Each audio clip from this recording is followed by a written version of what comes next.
Question number 17 would be considered a hard question in a digital test, but in a paper-based test is still in the medium section of the exam. Now, if you evaluated the hard questions, medium level questions from different practice tests, you can find just some discrepancies with the way they label the hard and medium level questions. And I don't know how they do it, but you know what? We don't care because we're all going to smack those questions down. All right, this question is related to question number 10 that we had seen earlier. If you take a quick look at it again, you're going to understand they're testing some basic principles.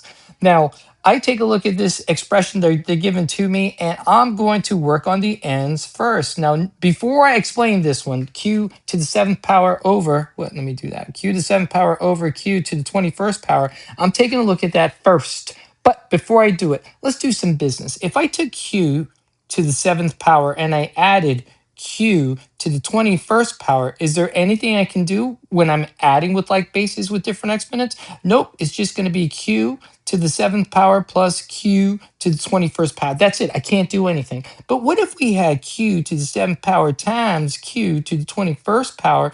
Then that would be q. What do we do with the exponents? We won't add those exponents up. So that would be q. Whoops, let me fix that. That'd be q to the 28th power. Oh, but what if I had q to the 7th power in parentheses raised to the 21st power? What is that going to be? What do we do with the exponents? Then we multiply the exponents. That'll be q to the 7 times 21, which would be q. Oh, where's my 21? That'd be q to the 147. You guys get that? Remember the old rules? All right, what about when we divided them, right? We're going to divide them.